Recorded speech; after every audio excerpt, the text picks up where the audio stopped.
Boa tarde a todos. Nós estamos aqui hoje com mais um colega para ser entrevistado, engenheiro Marcos Santana, o que é um prazer.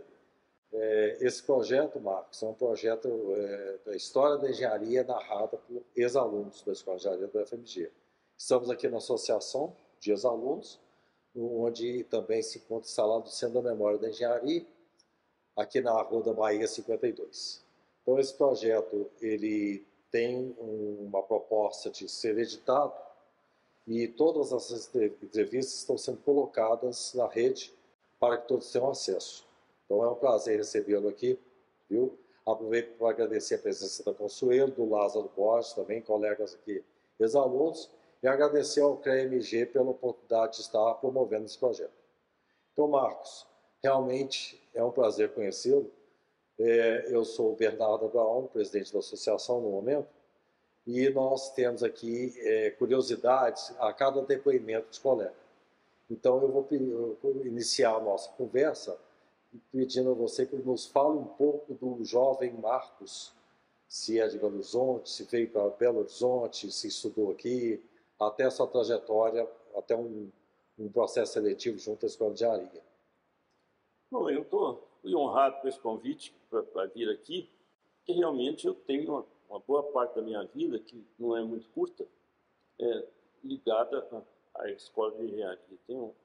Eu sou do interior, eu nasci na Zona da Mata, em Muriaé, saí cedo de lá e fui para a roça.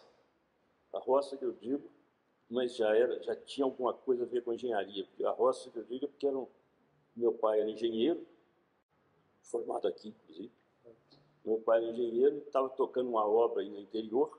Hoje não é tão interior assim, é um ramal ferroviário que liga Buarque de Macedo a Pedra do Sino. Era um ramal que hoje é a linha principal da rede, antes foi uma variante. E era uma obra, e eu fui para lá menino, com 3 anos de idade, fui morar lá. Era roça, porque não tinha luz elétrica, não tinha água encanada. Então eu já ordenhei vaca, já fui para aula. Os meus 2 primeiros anos de escola foram uma escola rural, onde eu ia a cavalo ou de charrete. Que ótimo, curioso. Os 2 primeiros que anos. Ótimo. Então, mas é um negócio interessante, é uma experiência interessante. E aprendi muita coisa, porque de 8 para 9 anos, quando eu vim para cá, eu já dirigia carro. Na roça, o papai me ensinou, etc., com ele ali no colo, depois já dirigindo. Então, um mês antes de virmos para Belo Horizonte, aliás, a obra estava terminando, e eles me mandaram um pouco antes, porque, para não descontinuar o estudo, eu estava no 2º ano primário lá, mas eles já me matricularam aqui em Belo Horizonte. Eu vim para a casa de uma tia, porque eles viriam nos meses seguintes durante o ano, mas nessa época,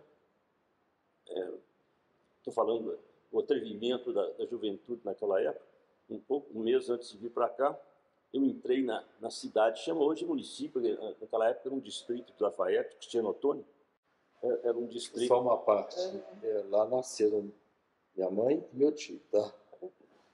Lá tem uma praça com o nome do meu avô, José Abraão Caro. Mas então eu tenho essa emoção de eu dirigindo com um mês antes de 9 anos de idade. A hora que eu entrei na cidade, naquele tempo era uma vila, mas a emoção foi muito grande, entrar na rua principal de Cristiano Ottoni, dirigindo uma caminhonete. Fantástico. Não, isso é uma emoção que não dá para esquecer, né? Eu tremia. E meu pai falava, se você não aguentar, eu vou te tirar daí, meu pai do lado. Eu tremia de emoção. Eu, com menos de 9 anos, entrei na cidade. Que é uma cidade, para mim, era uma cidade... Eu estudei ali nos 2 primeiros anos, nós tínhamos muita farra. Fui em baile, tinha baile ali, fiz de tudo. Pessoas muito queridas, inclusive minha professora, Dona Amália. Então é uma lembrança muito boa dessa época. Uma lembrança muito boa. Mas então depois eu vim para Belo Horizonte, aí já matriculado num grupo escolar aqui, Meus pais vieram logo depois. E daí para frente foi essa vida de Belo Horizontino, desde os 9 anos de idade. O papai estudou também aqui na escola, e o papai era a primeira ou segunda turma da escola. O papai, eu até nem lembro exatamente se ele formou em 26 ou 27, acho que foi em 26. Você vai ter a oportunidade de verificar isso hoje, que nós temos um livro de ouro Sim. com a história, com todas as turmas formadas. Eu vou te passar um livro com uma lembrança aqui da associação, e você vai ter a oportunidade de identificar a turma do seu pai lá e a sua também. A minha turma eu lembro bem porque nós fizemos 60 anos de formado no ano do centenário da escola. Então, foi um ano, foi um ano muito especial para nós. E a história é grande. Nossa turma de 62 é uma turma que até hoje, eu diria, bastante unida. Nós curtíamos muito a escola, mas então conhecemos isso aqui tudo. Essa região toda era nossa, né? E a turma continua unida até hoje. Nós temos aí... Turma de 62. né? Voltando lá, porque nós temos um roteiro aqui, voltando lá nessa fase inicial sua em Belo Horizonte, você passou por uma escola pública e foi aqui em Belo Horizonte. O grupo escolar do Transveredo. E depois intermediário, que era o chamado... Meus pais vieram, isso enquanto eles estavam lá. Quando eu fui do Barão do Rio Branco, e terminei o primário no Barão do Rio Branco, e depois... O ginásio. Aí foi num colégio, Instituto Padre Machado. Fiz todo o curso secundário no Instituto Padre Machado. E naquela época tinha científica, né? Tinha científico, pois é. Aí você fez também lá no Padre Machado? Ginásio científico lá no Padre Machado, E o processo para entrar aqui na escola, seleção, quais são as lembranças? Não, eu lembro muito bem, mas eu tenho um certo orgulho, porque no passar naquela prova do IESA, eu tirei o 12º lugar. A prova era aqui, né? A prova era aqui, com prova oral, inclusive, né? Tinha oral, né? Inclusive prova oral. O vestibular tinha prova oral. Então é um exercício muito excitante. E até a fase anterior a fazer esse vestibular, que era o processo seletivo, deixava todo jovem apreensivo, né? Eu comecei a perceber isso com meus primos que fizeram engenharia, que estudaram aqui, já falavam em ter que fazer a tal prova na seleção. E acabou que eu passei por ela também, né, em outro tempo. Mas eu passei, inclusive, eu tive um ano entre o término do científico e aqui, eu fiz cursinhos. Porque tinha um cursinho aqui. Tinha um cursinho aqui, mas eu fiz o do Mário de Oliveira. Do Mário de Oliveira. Eu já trabalhava na época, eu trabalhei desde Era no Prado, não era? Mário de Oliveira? Não, era na rua Tamóis. No centro, Na rua Tamóis. Na rua Tamóis, na frente do Tipitop. Mas como eu já trabalhava, o escritório nosso, eu trabalhava desde os 14 anos. No escritório nosso era no Acaiaca, e depois de noite ia para o cursinho do... Esse trabalhava em quê? Assim? Não, meu pai fundou uma empresa, ele já tinha uma história de engenharia longa, mas em 52 ele fundou essa empresa, que existe até hoje, já fez 70 anos de atividade. Como é que ela chama? Construtora Santana. Hoje são várias empresas, é um grupo, depois ela dividiu em unidades de negócio, viraram empresa, então é um grupo de 4, 5 empresas. A consultora tem 70 anos de atividade, fiz em agosto agora, 70 anos de atividade. Eu era menino, mas meu pai nós íamos para o escritório e eu já fui faxineiro, datilógrafo, mensageiro. Já a partir de 14 anos você já trabalhava lá? Tudo. Eu calculava, aquelas calculadoras de manivela. Exatamente. Fui datilógrafo, fiz curso de datilografia, eu fazia tudo, escritório, lavava banheiro, de graça, ia na rua pagar as contas. Então, desde os 14 anos. Então, fazer engenharia era natural para você, né? Então, fazer o curso de engenharia era continuação para você? De uma certa forma, eu fiz de tudo, porque eu fiz, inclusive, contabilidade da empresa, assistência de um contador que não era contratado. O contador ia lá, me orientava, me ensinava e eu fazia. A contabilidade era feita à mão, era feita no braço. O contador ensinava e assinava. Não me ensinou, eu aprendi contabilidade por causa disso. Eu fiz da empresa durante algum tempo. Agora, fiz estágio também, então a engenharia fui criado na roça, numa obra. Aprendeu a dirigir com 9 anos. Não, mas tem uma história interessante que eu conto, os amigos gostam de contar, e a maioria, nem todo engenheiro conhece. Eu fui pinante. Você sabe o que é pinante? Não faço ideia. Essa obra de engenharia, uma famosa rodoviária, a terraplenagem era feita na picareta. Os trabalhadores iam descendo na picareta a terra caía no chão, um outro com a pá punha numa galiota. A galiota era uma charretinha pequenininha, puxada a burro, enchia a galiota e a galiota ia onde ia ser o aterro. Para dispor, né? No aterro. E lá no aterro, para a galiota bascular, você puxava o pino. Aí a samba da galiota virava e descia a terra. Então era pinante. Era puxava o pino para bascular a galiota. Olha, eu já fiz várias entrevistas aqui. Eu estou surpreso com essa história, viu? Muito bom conhecer. É o motivo pelo qual a gente está registrando, né? Muito legal. Agora, realmente, você tem um histórico, né? Uma segurança familiar de um pai engenheiro que, com certeza, percebeu em você um potencial e uma iniciativa e você deu continuidade. Ele teve continuidade. Já morreu há alguns anos, mas eu já comecei aos 14 anos e ele adoeceu quando eu ainda estava estudante. Então, eu assumia a direção da empresa ainda estudante de engenharia. Isso, papai adoeceu. Idade, mais ou menos? Isso foi... 20 anos? Não, uns 22 anos, eu acho. Não, 22 eu formei, né? 22 eu formei. Como muito novo. Muito novo. 23 eu formei. Mas foi lá no meio do curso aí, o papai adoeceu, eu tive que assumir a direção da... Aliás, por causa disso, eu tive que...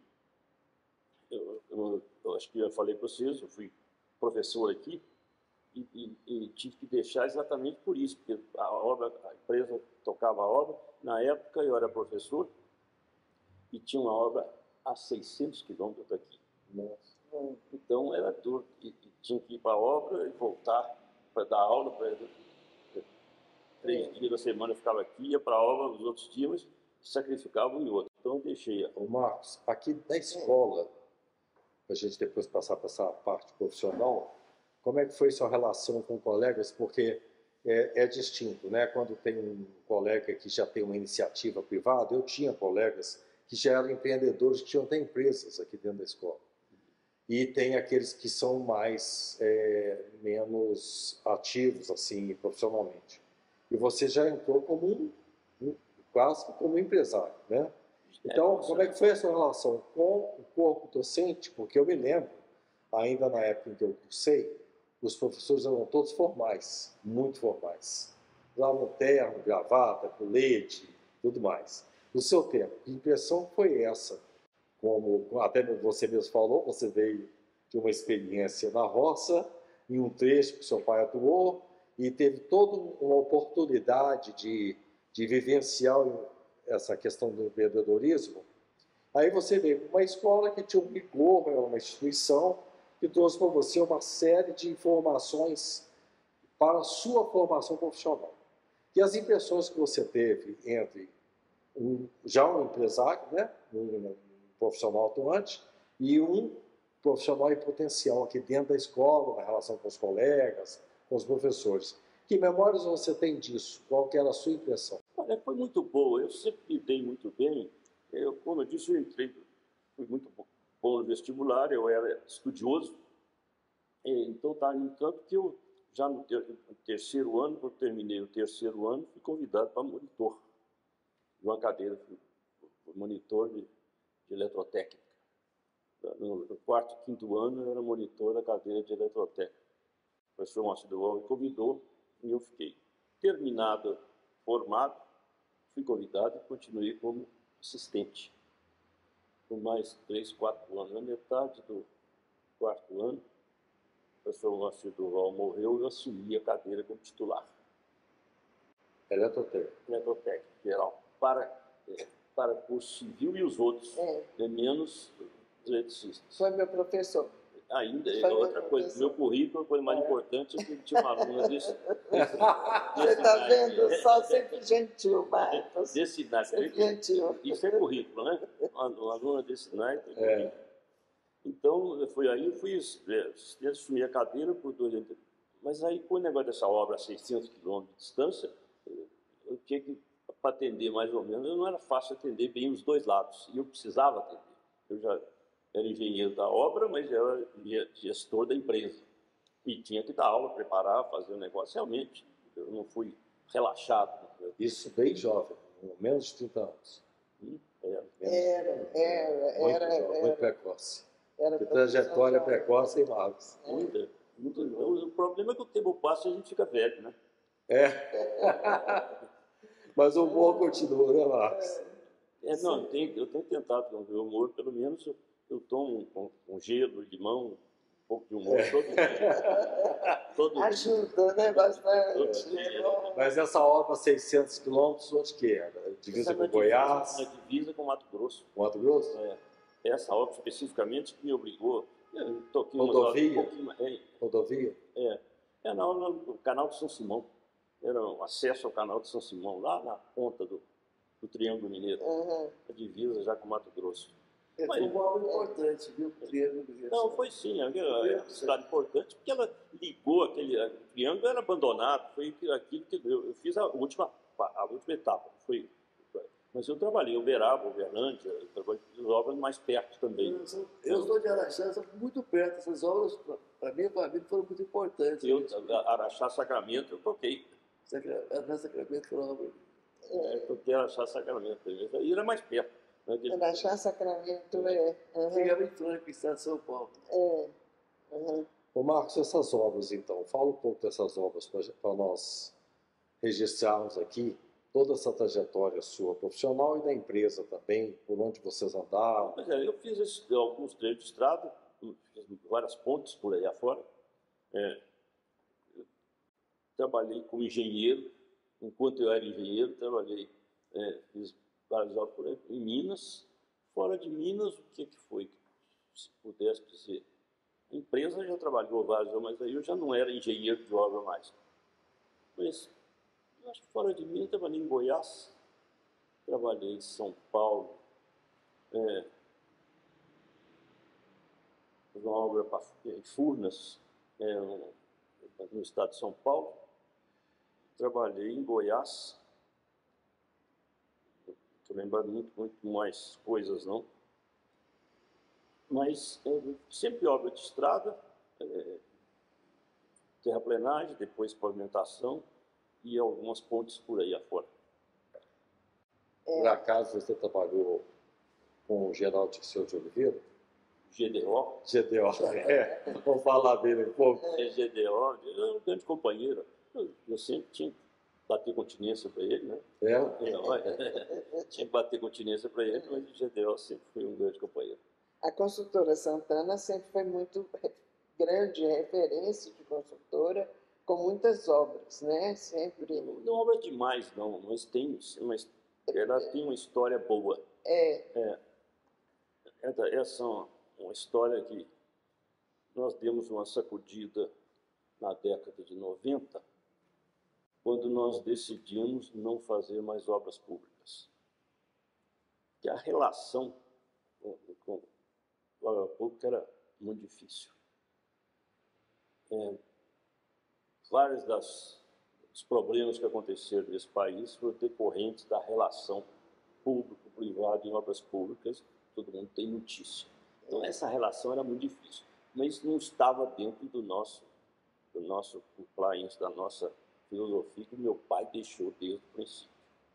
E todo mundo seguiu, não só nós, os filhos, mas como a empresa sempre teve um comportamento. Então, estava ficando difícil trabalhar com obra pública por causa desses problemas que de vez em quando aconteciam. Nunca por iniciativa nossa, tanto que um dia nós falamos, não vamos trabalhar mais.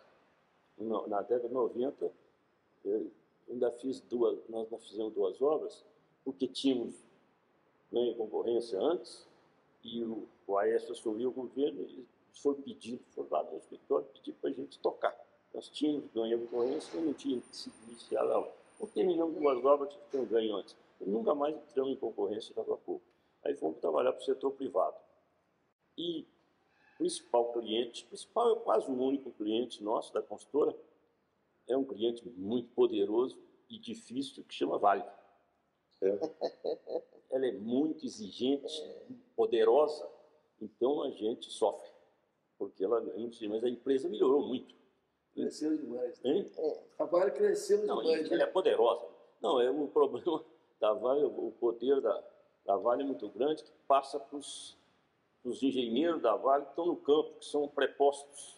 E nós estamos tendo alguns problemas. Exatamente, nós temos vários contratos com a Vale e temos alguns problemas interessantes, trágicos quase, em que o engenheiro da Vale se sente escorado pelo poder da Vale e faz exigências, às vezes absurdas, por deficiência às vezes de projeto, não é culpa dele, engenheiro, mas ele faz exigências, e os nossos engenheiros, sempre com a intenção de agradar o cliente, atende muitas coisas até inviáveis. Inviáveis. Eu acho que vou contar isso, não sei se vale a pena, já gravando uma brigadeira que eu faço sempre, mas é uma história mas não é tão complicado, porque nós contratamos uma auditoria exatamente para consertar essas relações das exigências da Vale, às vezes em cima de um projeto defeituoso, ou às vezes projeto inacabado, faz exigências às vezes absurdas. O engenheiro, não é a Vale, o engenheiro e o nosso pessoal para atende às exigências absurdas. A minha brigadeira que eu falo é o seguinte: de repente o engenheiro da Vale vira para o nosso engenheiro e fala, eu preciso de um helicóptero para levar meu cachorro para o veterinário. E aí a empresa contrata o helicóptero.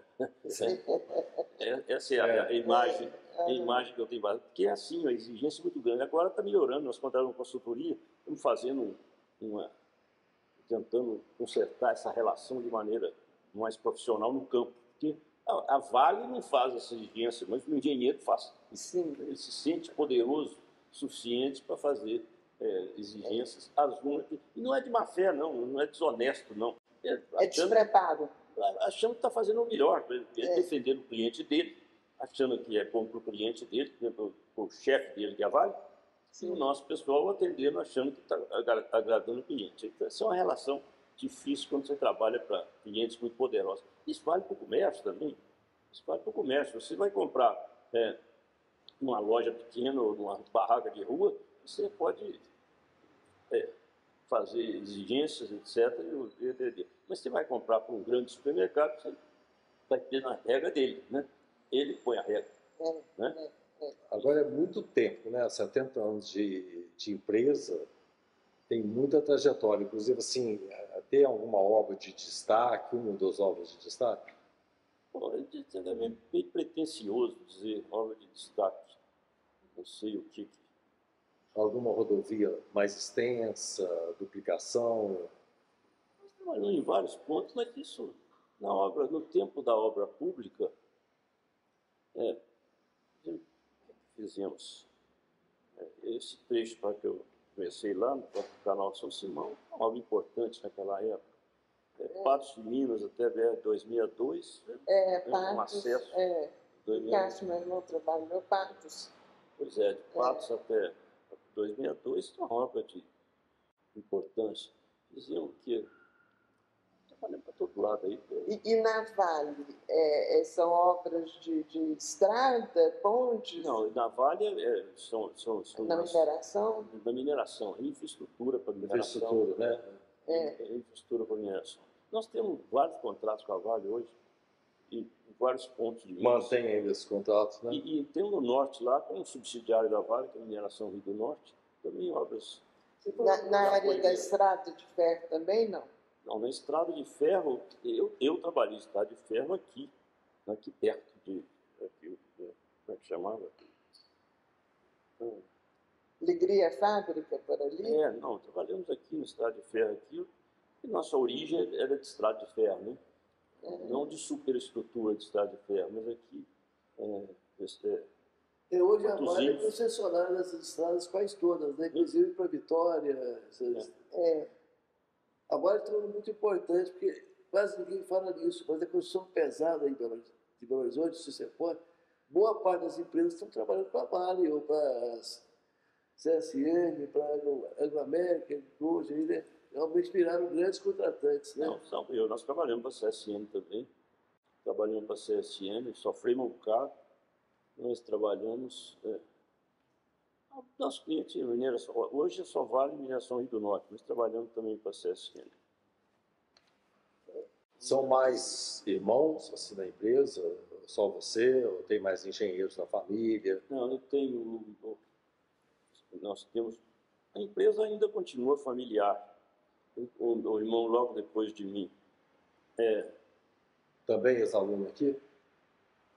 também ex-aluno e foi meu aluno, inclusive. Ah, é? Saulo foi meu aluno aqui.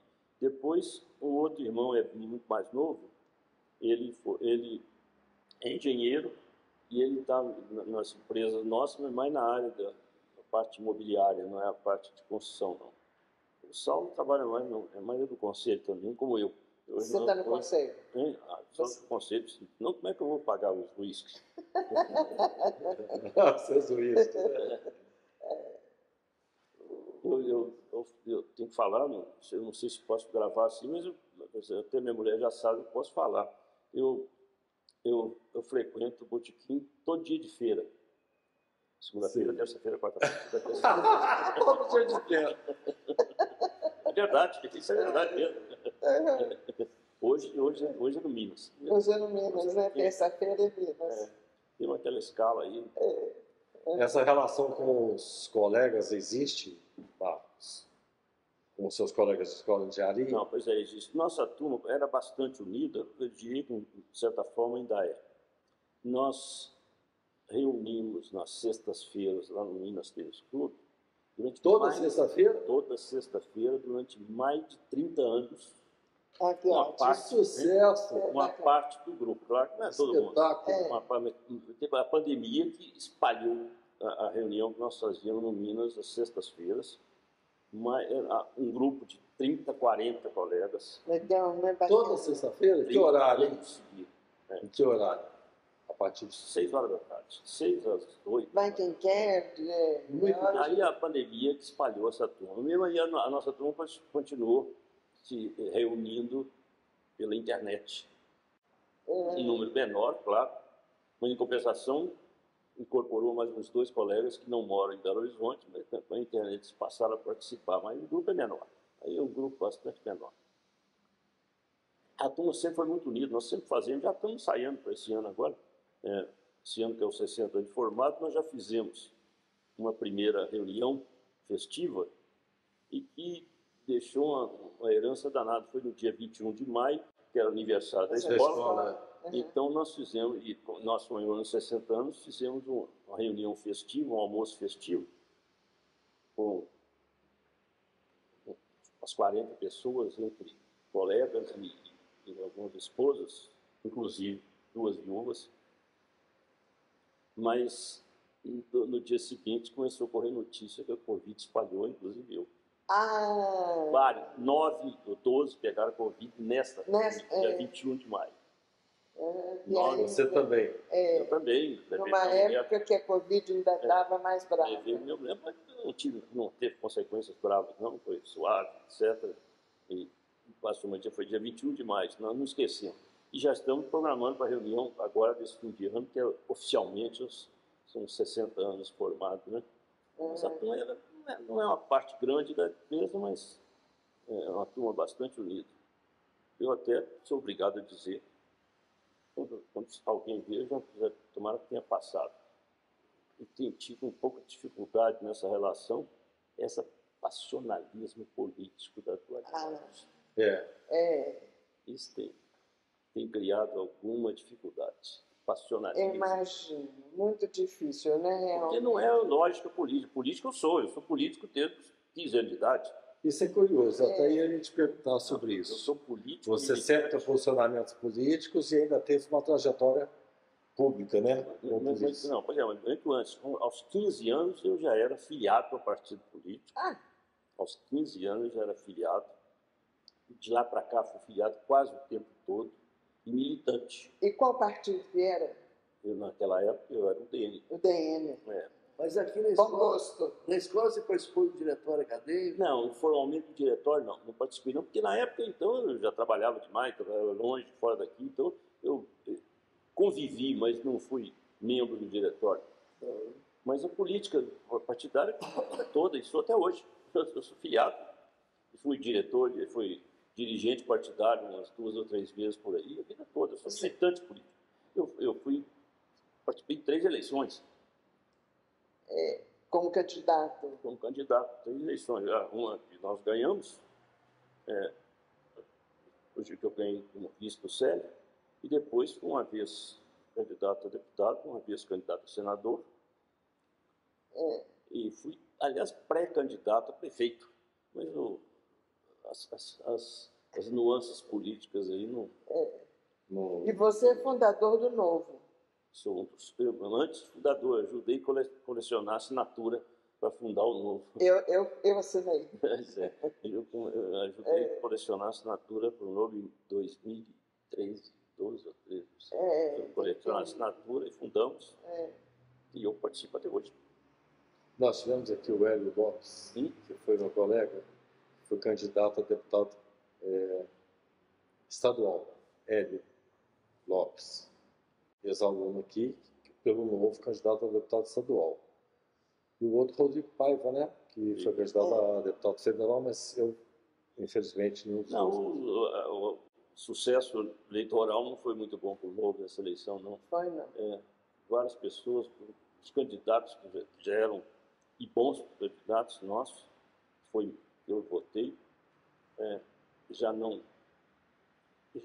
foram... Já que você é tão atuante assim, faça uma curiosidade, que nós temos um conterrâneo dele aqui, sobre essa surpresa que foi o nosso governador Zema pelo Novo. Como é que aconteceu isso? Não, mas o Zema, eu conheci o Zema, não pessoalmente, não, a empresa Zema, depois nós fizemos a Obra em Araxá, nós já fizemos alguns aeroportos também, tivemos no nosso currículo alguns aeroportos. E no de Araxá nós fizemos uma melhoriazinha lá na época. E nós tínhamos um avião que pousava lá, então eu conheci a empresa Zema lá. Mas o Zema, eu acho que foi uma reação da sociedade ao que estava acontecendo na política. Só uma esperança que surgiu aí, foi mais surpresa para todos nós. Não acreditava antes que pudesse. Agora, ele é extremamente competente.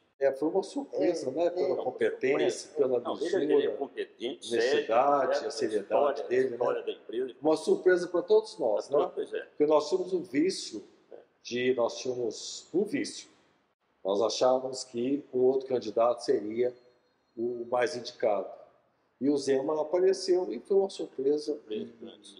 A família Zema vai Araxá, uma família muito tradicional, historicamente o pai dele, o Ricardo Zema, você deve ter trabalhado mais próximo a ele, era presidente do grupo, o avô dele, Romeu Zema, no aeroporto, né?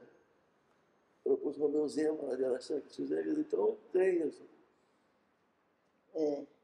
E ele foi como empresário muito bem sucedido e muito correto, o comportamento das empresas tem uma história muito boa no meio empresarial, antes da política mesmo, já tinha uma história muito boa realmente, e ele fez um governo, na minha visão, não é só pelo partido, na minha visão, fez um bom governo. Concordo. Foi reeleito. Tanto concordo que eu não votei nele da primeira vez e agora eu votei nele porque ele mostrou a quem ele veio. Muito bom. É um nome. Parabéns. E você, como vice-prefeito, foi vice-prefeito do Sérgio, tá? Do Sérgio, e foi mais uma indicação. O Célio, como você lembrou, O Célio tinha sido escolhido pelo Patrus para ser o sucessor. Mas na última hora o partido lá, o PT fez uma coisa e abandonou o Célio. Aí ele foi para o PSB e se lançou candidato contra o PT. E na formação da chapa, a origem até eu não me lembro, mas eu era PMDB na época, o PMDB me indicou. Eu conhecia o Célio como médico só, não como político. Ele atendeu o meu pai, atendeu a família algumas vezes, ou os assistentes dele. Então, o PMDB indicou, então foi a composição que eles fizeram na época.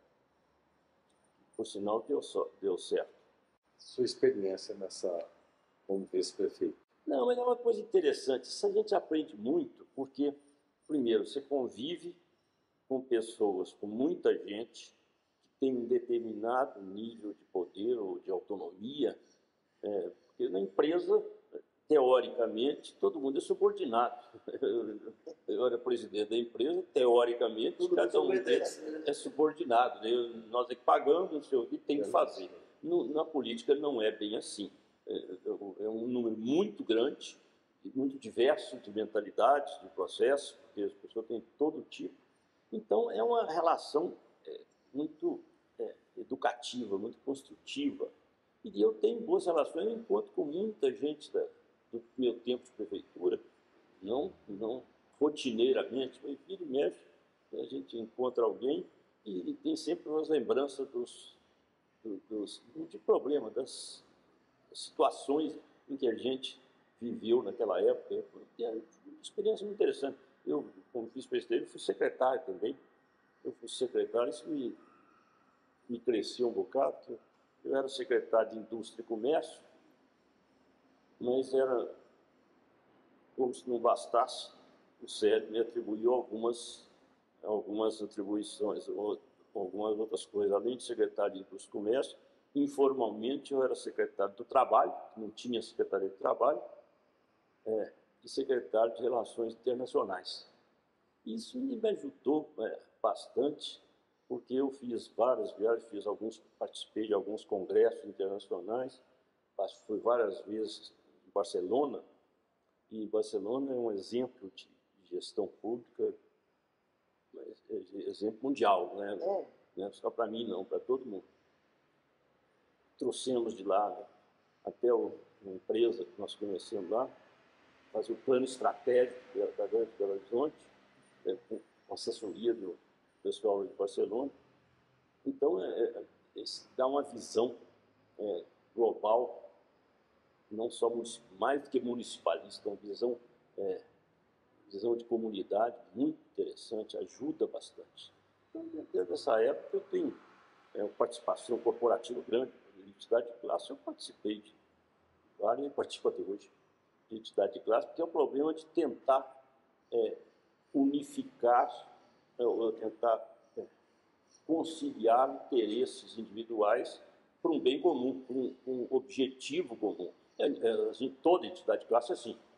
Sim. Nós estamos num aqui. Os interesses são diferentes, mas mesmo nessa diferença de interesses, existe uma parcela que pode somar e pode acrescentar no conjunto. Porque a entidade é assim. Então, eu participo de entidade de classe há muitos anos. Pouco depois de formado, participava já desde o tempo de estudante, menos no Grêmio aqui até não participei, não. Formalmente não. Mas com 28 anos eu já era presidente do CICEPOT. Com 28 anos? A sua história é toda jovem, né? Então. E hoje sou o mais antigo, ex. Deve ter sido hoje sou o ex mais antigo. É mesmo? Não, sou o ex mais antigo. O Guido ainda está vivo, mas foi depois de mim. O Guido foi depois de você? Foi depois do meu sucessor lá. Uhum. Mas eu fui presidente, eu fui fundador do CICEPOT. Não fui o primeiro presidente, não, mas fui fundador. Quem foi o primeiro? Foi o Engler, o Herbert Engler. Ah, sim. Depois foi o Zé Salazar. Salazar. Depois eu. E 28 anos, você imagina, muito novo. Aí dediquei bastante. Como dediquei, eu fui, além do CICEPOT, eu fui fundador da NEOR, que é a Associação Nacional dos Empresários de Obras Públicas, de Rodoviária, e fui presidente da CEBIC 2 vezes. De quê? CEBIC, Câmara Brasileira da Indústria da Construção. Sim. CEBIC, Câmara Brasileira da Indústria da Construção, que é a entidade nacional da construção. O CICEPOT é uma referência, né? Para negociações aqui dentro de Belo Horizonte. Eu acho que todos os governos, os prefeitos tiveram, principalmente a partir das crises financeiras, tiveram que negociar com o CICEPOT. Pode verificar desde antes do século, depois, o CICEPOT é uma referência para as obras da cidade de Belo Horizonte. Construção pesada aqui, precisa. O CICEPOT, eu tenho muito orgulho do que foi feito. Aliás, coincidentemente ou não, ontem nós tivemos um almoço do Conselho do CICEPOT, que eu continuei participando, porque eu não deixo o velho abandonado, então eu sou conselheiro lá. E ontem nós tivemos uma reunião do Conselho, estava rememorando algumas das histórias, e o CICEPOT tem uma história boa que nós ajudamos a fazer. Eu sou o terceiro presidente, mas todos os outros também deram sequência. O atual presidente é muito atuante, tem um apoio para as empresas, e o CICEPOT sempre teve um comportamento muito rigoroso nessa relação com o governo. Eu tenho uns episódios curiosos. Um deles foi com o governador Francilino Pereira. Um dia nós estávamos numa assembleia lá no CICEPOT, chegou a notícia que o governo estava numa viagem que o governador tinha feito, o Francilino tinha feito lá para Brasília, para Goiás, não sei, foi com um determinado banqueiro, foi até conhecido da gente, e que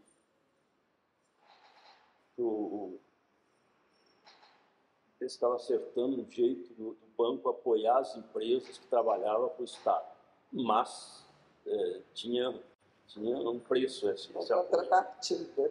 Nós recebemos esse negócio do CICEPOT e saiu aquela, não vamos deixar, eu pedi audiência imediata para o governador, no mesmo dia, no dia seguinte, foi o governador, falei, isso não é possível.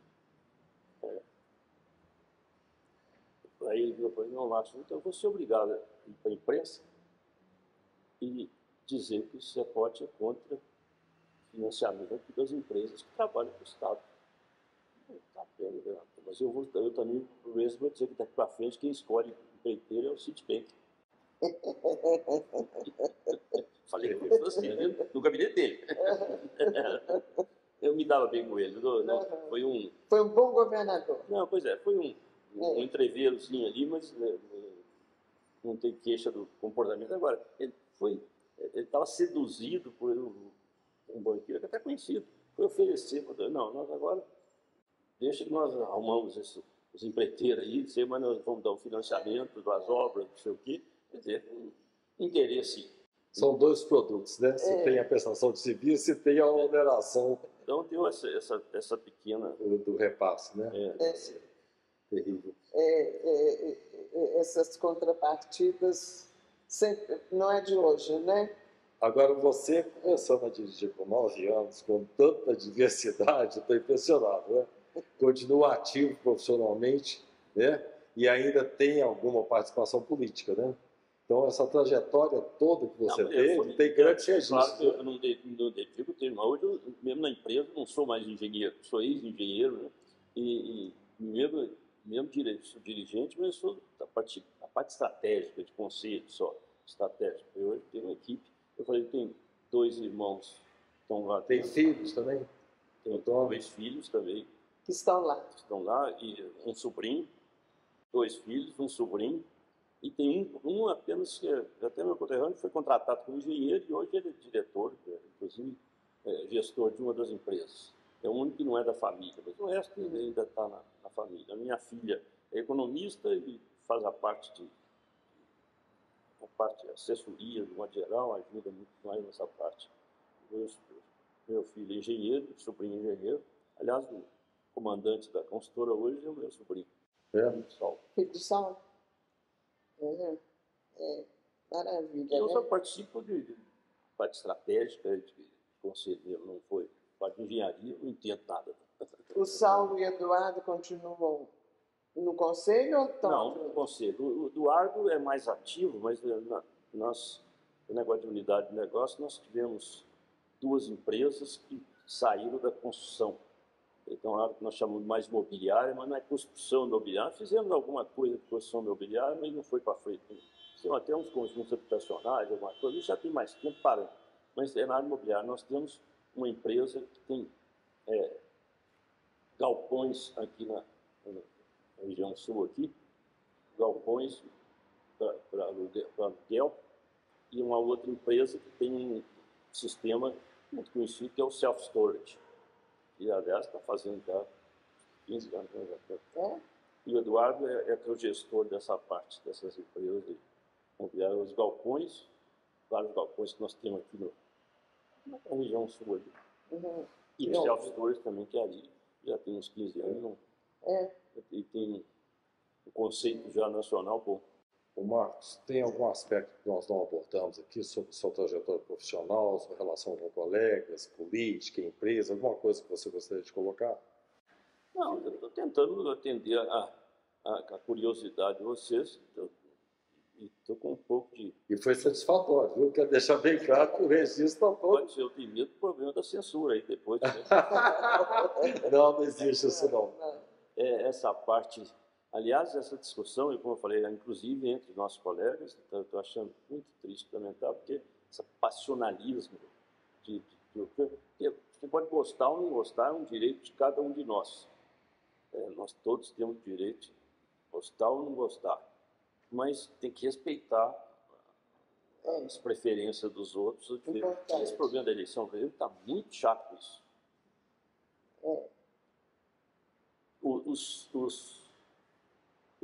Os adeptos não foram nem adeptos, não.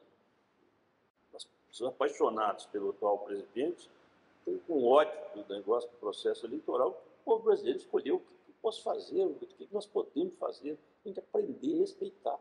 Do meu modo que um dia esse foi eleito, depois ele perdeu. Então, nós temos que aprender a respeitar isso.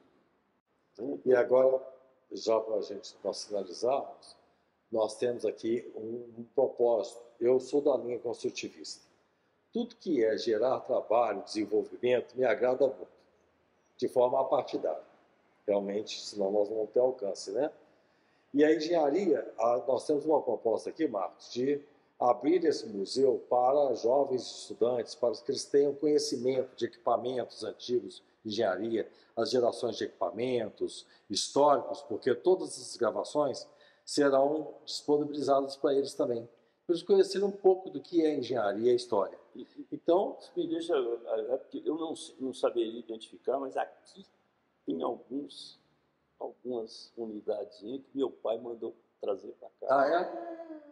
Eu não sei naquela área de Teodolito, será? Possivelmente. Tem gerações de Teodolito. Exatamente, porque tem muitos anos. Com certeza. Falando de 40 anos atrás, 30, 40 anos atrás. Mas o papai mandou, falou, não, vamos leva lá para o museu. Eu não sei o que exatamente, mas aquilo estava lá em casa, acumulando, não sei o que deveria ter sido recebido identificado, né? Pois mas a preocupação vai enchendo, assim como eu tenho lá em casa, eu falei com o Guido até, tem uma quantidade de livros que eu comprei, uns que eu não li, uns que eu ganhei, uns que eu comprei e não li, tá? Precisa de arrumar alguém que queira isso. Precisa de fazer isso, né? Tá cheio de livros. Mostra da biblioteca aqui, não sei se vocês sabem. A biblioteca aqui da... Não, mas aqui é mais técnica, né?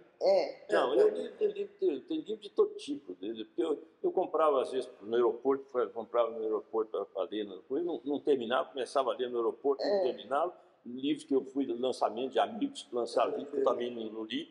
E tem livro de todo tipo. Alguns que eu ganhei, mas é muito livro, mas não é livro de engenharia, não. Inclusive, a biblioteca do CREA está aqui. Nós temos espaço, bastante textos de engenharia. Inclusive, 100 anos atrás, 50, 80. Então, a nossa proposta é exatamente ver se vai ter esse espaço, nós tivemos sucesso, de divulgar a engenharia. Então, tem muito jovem que não sabe realmente, e a sociedade realmente não sabe o que é uma engenharia, né? Você poderia dar para terminar a nossa conversa, uma rápida mensagem para esses potenciais futuros engenheiros que querem fazer engenharia, mas não sabem claramente? Porque hoje nós entrevistamos uma colega aqui e ela é extremamente identificada com a profissão, assim como eu sou e muitos são. Você se identificou? É uma profissão? Eu não vou dizer que foi isso, que eu segui uma tendência familiar, etc. Na época, eu não vou dizer que foi uma escolha, foi um destino. Destino. Foi um destino. Muito bom. Mas eu me orgulhei, embora hoje eu não me considere mais engenheiro, mas eu me orgulhei porque a engenharia, não estou dizendo que é melhor que as outras profissões, não, mas pela natureza das suas relações, ela engloba ou tenta administrar uma relação muito complexa, que é desde o trabalhador mais humilde aos técnicos mais especializados, desde o mutuário, do destinatário da engenharia, que é o morador da comunidade, mais coisa, a rua que abre, o esgoto que tem que abrir, a água que tem que colocar. Quer dizer, ele relaciona desde o poder maior ou a necessidade maior do país, desde a capacidade maior do país, seja pública ou privada, até o usuário, desde o mais humilde. Então ele tenta gerenciar isso com técnica, na maioria das vezes, com viabilidade, com eficácia. Tem algumas tretas no meio desagradável, mas de uma maneira correta, porque ele troca essas economias, esses recursos, administra a gestão desses recursos desde quem tem, e é coisa, nós estamos falando de tudo, nossas empresas todas, eu trabalho, nós temos contrato, não sei o quê, mas estão dependendo também do sistema financeiro, dependendo também do sistema financeiro, a engenharia consegue, eu não estou dizendo que ela é melhor por causa disso, não, mas é estimulante, porque as outras profissões são mais segmentadas, ela tem uma relação mais, não vou dizer que é estreita, talvez pontuais até, mas não vou dizer que é estreita, porque ela é muito grande. A medicina é um negócio maravilhoso, mas a medicina, o grande médico não é nem o gestor do hospital. Ele cura, salva pessoas, e é um trabalho meritório que nós todos precisamos, mas a relação, a gestão do conhecimento dele é mais específica, é mais dirigida. Na engenharia ela é ampla. Sistêmica, nós trabalhamos com recurso financeiro, com a tecnologia, com a demanda, com relações públicas, gestão jurídicas, políticas, né? Então é um negócio muito amplo, isso é muito fascinante, né? De uma certa forma é muito fascinante. Eu tenho muito orgulho desse papel da engenharia, tanto que vários engenheiros, só para citar dois nomes que são estrela, um deles foi meu querido amigo Camilo Pena, mas ele é um engenheiro, mas ele foi político, ele foi secretário da Fazenda, foi presidente da CEMIG, você tem uma visão. Outro que não é amigo, não conhecido pessoal, o Malan. O Malan foi uma grande figura na economia do país, engenheiro. Então, os engenheiros aprendem a fazer uma gestão múltipla. Poucas outras profissões fazem. Poucas outras profissões. O político, aliás, é feito para isso mesmo. Mas, em termos de profissão, o engenheiro faz mais próximo disso. E os outros, o negócio é limitado. Não é limitado, não estou diminuindo a importância e a qualidade, não, mas é um canal mais específico. Você deu uma ótima aula de engenharia para os meninos assistirem, viu? Da BRSA. E para nós finalizarmos, que nós já temos um tempo, estamos tomando seu tempo aqui, que é um prazer.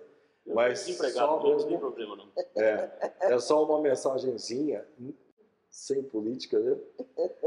Da engenharia para o desenvolvimento público, para o desenvolvimento de um país. Como que ela pode ser contribuinte? Qual que é a sua visão? Esse é o que ela mais faz, porque isso eu vi acontecer. Nós oferecemos, quando, por exemplo, em termos de obras, de modo geral, que são essenciais para o país, hoje todo mundo está reclamando, precisa fazer, precisa de infraestrutura, precisa de água, precisa de esgoto, precisa de coisa. Além da engenharia saber fazer, ela muitas vezes está oferecendo, quase oferecendo a solução na medida que está se defendendo que é justo. Quer dizer, eu quero obra, mas eu não quero uma obra inútil, eu não quero fazer uma pirâmide, tem valor, uma né? esfinge inútil, não. Eu quero fazer uma estrada, eu quero fazer uma ponte, eu quero fazer uma rede de esgoto, eu quero fazer... Então, nesse interesse, ela, na medida que ela cobra, que ela oferece, e faz na política pedindo, por exemplo, recursos. Onde eu li isso de ontem para hoje, não sei quem falou da engenharia, não sei se foi até a Câmara Brasileira, está dizendo que precisava aumentar não sei quantos bilhões aí o orçamento federal, mas é interesse legítimo, mas não é um interesse para fazer porcaria, não é fazer qualquer coisa, não. É para fazer o que precisa ser feito. Estradas, águas, esgoto, residência, né?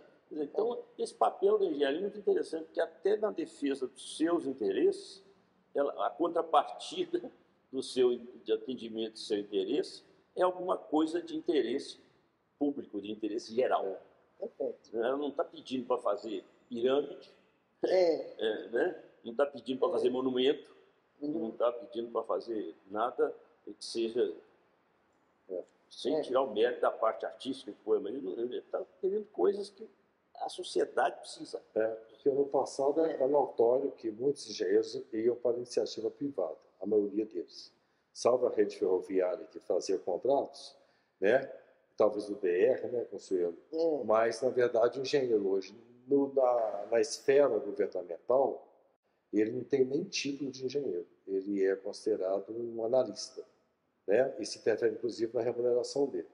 Mas a tendência, pelo que eu percebo, é uma conscientização nacional da importância do engenheiro nessas questões governamentais, infraestrutura, e passar a ter mais espaço para os engenheiros, não só na iniciativa privada, como governamental, né?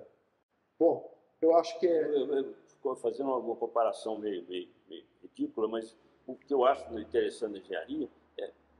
Eu não sou jogador de baralho, não, mas o você que joga baralho, depende do canastra, sei lá o que é, ele tem tantas as cartas, ele está acostumado a combinar um monte grande de cartas. É diferente do jeito de fazer para o ímpar.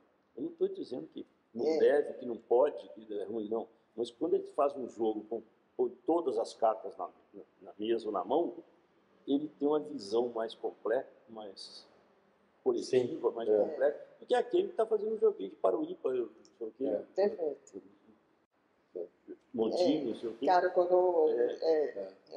Ô Marcos, eu quero agradecer a sua presença. Acho que foi muito rica essa entrevista. Está tudo registrado. Eu agradeço aqui em nome de todos da associação. Mais uma vez, eu agradeço ao CREA pelo apoio ao projeto e te participe que no dia 1º de dezembro, possivelmente próximo, nós estaremos lançando as entrevistas aqui na associação, em que nós já antecipamos o convite para você estar presente, que nós vamos apresentá-lo aqui para os convidados. Então, meu agradecimento em nome de todos os colegas da associação, e foi muito agradável estar com você e muito rico. Para mim foi também. Eu desabafei, falei minhas mentiras aqui à vontade. Sem censura.